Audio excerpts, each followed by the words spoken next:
untuk menyaksikan hewan sembelihannya. Ya, jadi panitia disebut sebagai sahibul kurban, mewakili daripada pengorban karena sudah menyerahkan. Makanya ada akad.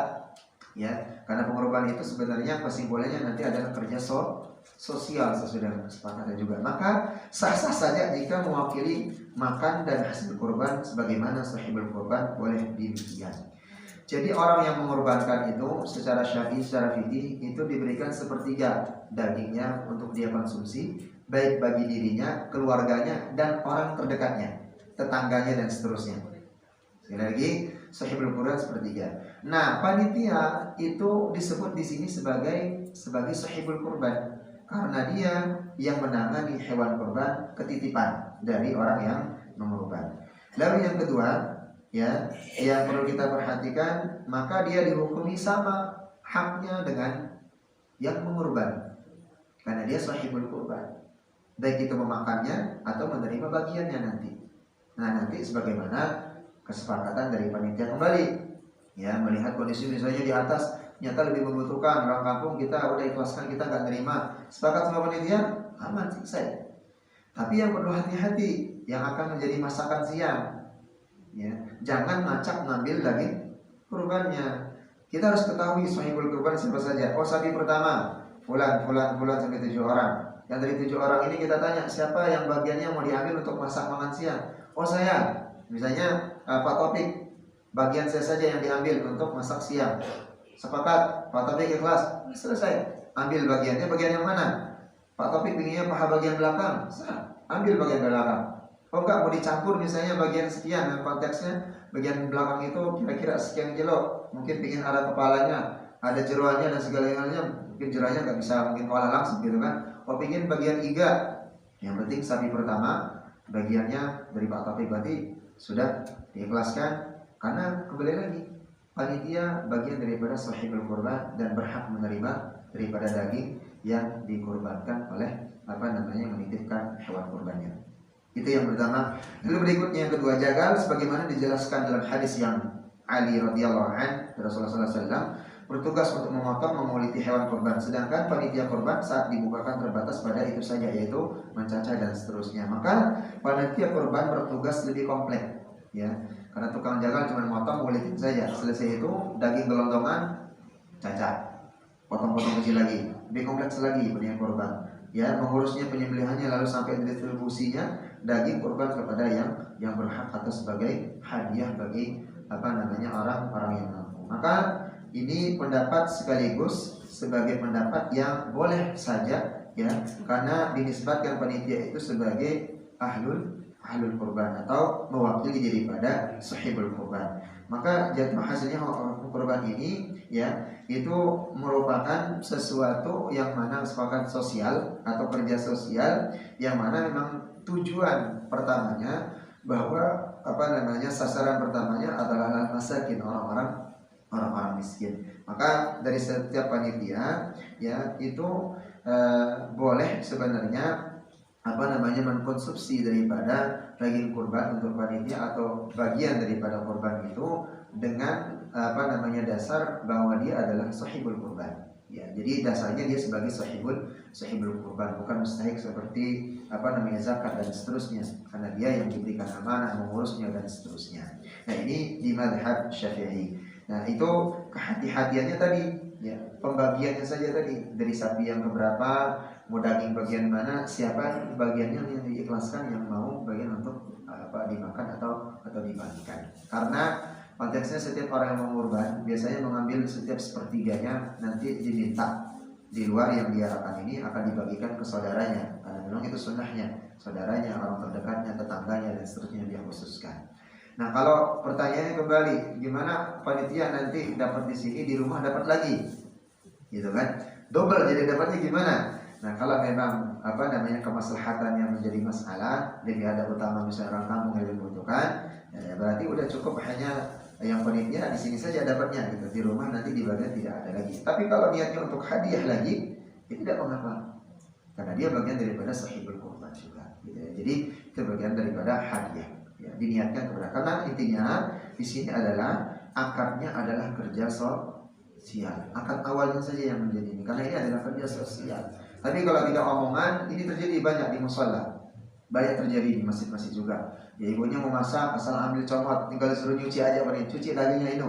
Gak tahu daging kambing mana, daging sapi yang mana, campur baur, menjadinya subhat. Bahkan jatuhnya naudzubillah menjadi haram. Jadi harus jelas sapi yang mana, siapa pengorbannya, terus akadnya sosial, ikhlas, bagian bapak siapa untuk yang kita makan sama-sama. Pahalanya dapat sama. Orang sama-sama sahibul kurban, gitu ya. Jadi itu menjadi konteksnya, insyaallah. Baik, sudah jelas Pak? Ada yang ditanyakan? Sudah, monggo. Ya. Kan kita masalah makan nih, makan daging ini udah bertradisi lah dari tahun ke tahun, udah berapa tahun, apanya udah berapa tahun, udah sering lah. Mungkin ini masalah akadnya aja ya. Jadi begini, kita kembali kepada dasar hukumnya bahwa sahibul kurban itu kan sepertiganya. Sementara kenyataannya kita membagikan ke sahibul kurban itu sebenarnya kurang dari sepertiga sebenarnya. Nah ini kurban ini menjadi penutup dari kesalahan kita nih. Jadi di sini udah kebiasaan satu sapi atau satu kambing diambil paha satu itu untuk sahibul kurban. Kalau paha satu aja hitungannya itu tidak mencapai sepertiga tuh, ya kan? Ya artinya sahibul kurban menerima kurang dari sepertiga tuh. Nah, oke, itu dalam sisi dalam satu hal. Dalam hal lain, kita selalu memakan daging kurban dan asal comot aja nih. Sebenarnya kalau dihitung-hitung itu jatah sahibul kurban masih ada di situ. Cuman akadnya nggak ada, Ustaz. Jadi kalau ada sepertiga itu ya, itu lebih dari paha satu kalau hitungannya. Jadi mudah-mudahan sih yang lalu ini itu kelebihan dari kalau sahibul kurban yang tidak terambil gitu. Nah untuk langkah selanjutnya bagaimana nih kalau kita akadkan dengan kelebihan sahibul kurban yang tidak terambil itu dimasukkan ke dalam bagian untuk masak, kira-kira bagaimana Ustaz? Baik, merujuk ke dalam hadis tadi dari Ali, Rasulullah SAW itu mengikhlaskan dan memberikan semua kurbannya sampai ke kulit-kulitnya. Kata hadis yang mengatakan sepertiga itu sebenarnya bagian. Dan seandainya sahibul kurban itu tidak mengambilnya, maka itu lebih afdol, lebih baik. Ya. Seandainya dan sioknya pingin sahibul kurban itu ngambil sepertiga, mangga. Ya, tapi menjadi pertanyaan bagi kita sendiri sebagai pengurban, apa iya ya tega mengambil benar-benar sepertiga? Itu pertanyaan pribadi kita. Padahal niat kita kurban itu apa?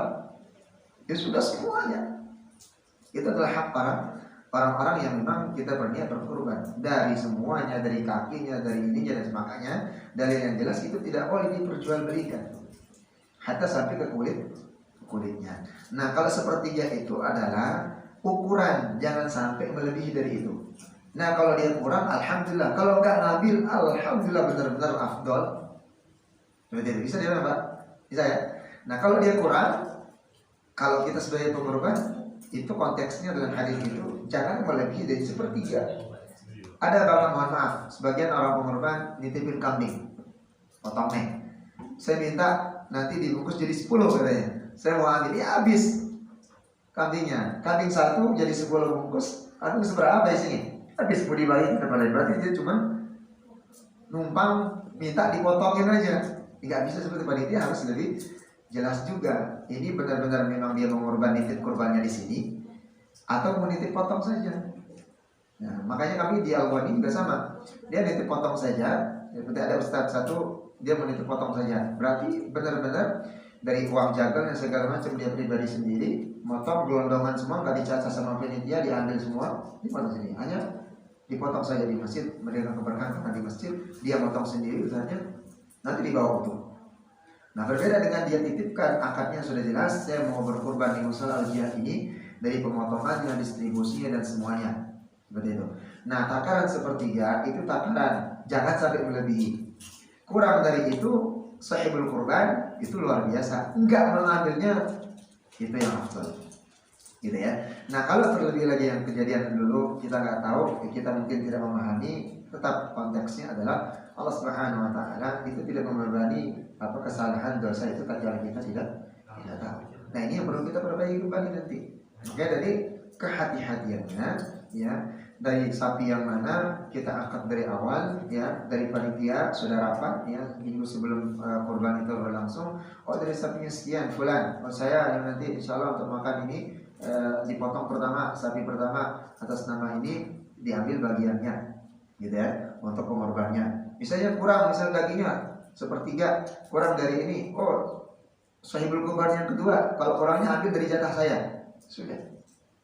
Sebenarnya konteks sepertiga itu adalah konteks sebenarnya untuk kita sebagian besar sebenarnya pengorban jarang yang mengambil bungkusan itu untuk dibagikan lagi ke keluarga. Adapun itu kalau memang benar kita yang berkorban di kampung, keluarga kita atau orang-orang yang kita pilih benar-benar membutuhkan. Sebagian besar mereka sudah menyerahkan kepada masjid musala, nggak mengambil lagi karena itu yang afdol. Karena korban itu seluruhnya semua, nggak di ini. Tapi ada batasan hadis yang mengatakan tadi supaya tidak lebih dari sepertiga itu sampai habis dan bahkan tidak mendapatkan pahala apa-apa seperti itu. Nah, kehati-hatian tadi ingat bahwa jangan sampai akad awal, kan ini sosial karena dia kerja sosial, bahwa pengorban sahibul kurban dan mewakili sahibul kurban yaitu panitia yang tadi disebutkan oleh sebagian ulama Syafi'iyah dan mengambil kesimpulan itu bahwa sahibul kurban dan panitia yang mewakili sahibul kurban bagian daripada sahibul kurban, karena sahibul kurban itu cakupannya adalah pertama dia sendiri yang memakan, keluarga terdekatnya, tetangganya dan orang-orang miskin yang di sekitarnya. Itu yang diberikan oleh sahibul kurban atau yang orang berkurban dari sepertiga itu, gitu ya. Jadi itu yang harus diingat. Sehingga panitia itu bagian daripada sahibul kurban karena dia yang mengurus, dia yang memotongkan dan bersihkan bisa sampai distribusinya. Nah, kehati-hatiannya tadi saja, yang di daging yang akan dimasak berbareng-bareng itu punyanya siapa? Ya nanti kalau memang kurang lebih dari udah takarannya sepertiga, ya ada bapak lagi yang bagian saja yang diambil, sudah selesai, gitu ya. Ya seperti contoh sekarang di Almoni kita panitia ini 150 orang, kita genapkan menjadi orang yang dari luar jadi 300. Jadi makanan itu jadi 350 porsi untuk makan siang. Kalau makan yang pagi itu sarapan udah 350 porsi yang bermacam-macam kuenya, es bikin sendiri, esnya 3 macam, ini kuenya juga 5 macam dan seterusnya, kopi, teh dan seterusnya. Ya. Dan nanti sudah sapi yang pertama punya Pak ini 7 orang, ambil dari siapa saja. Oh bapak ini bapak 3 orang, sudah selesai. Nanti panitia khusus yang bagian pengambilan khusus daging, karena kita membagi nanti panitia sesuai dengan seragam, karena kita punya seragam, mudah-mudahan Al-Jihad nanti juga punya seragam, ada biru, kuning, ungu, oranye dan seterusnya. Biru khusus menangani daging tok, biru menangani tulang tok, ini menangani jeroan tok, ini bagian ini. Sehingga nanti daging sudah dipotong cacah, ambil bagian pencacahan ngoren-ngoren untuk daging, angkat daging sana semua. Jadi murni daging yang ditimbang itu nanti benar-benar daging bersih, ya. Jadi tidak ada dicampur ini segala macam. Bagian tulang masuk dikumpulkan jadi satu di dalam bagian penimbang khusus, nggak boleh dicampur baur. Penimbang 3 orang yang nggak boleh, bagian penghitung beda lagi. Nah, jadi bisa terkoordinasi dengan baik sehingga sebelum zuhur selesai, pada zuhur udah dibagikan dari 15 ekor sapi atau 13 ekor sapi yang biasa digital. Jadi rapi, ibu yang masak.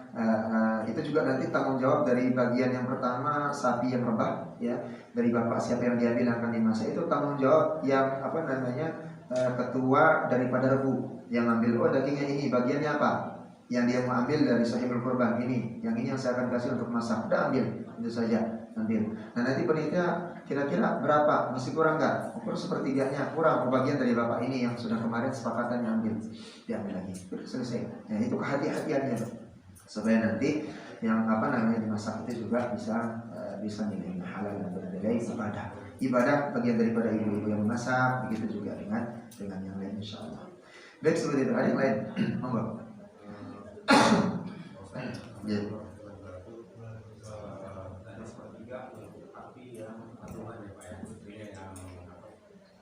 Kalau seandainya yang membutuhkan sepertiga itu kan ada yang misalnya Bapak A, dia memang buat Bapak A dan keluarganya. Nah sepertiganya itu kan biasanya panitia kita tuh kita ambil salah sebelah terus kita berikan. Seperti itu salah atau apa? Utuh Pak. Gelondongan gitu. Enggak gelondongan. Okay. Nah, jadi sepertiganya itu kita angkat sepertiga sepaha belakang lah, gitu loh kan? Karena dia Bapak A dan keluarga, dia bertujuan untuk Bapak saya, Bapak A dan keluarganya. Nah, artinya bukan sapi patungan nih Pak. Pak Ustaz. Sendiri pas sapi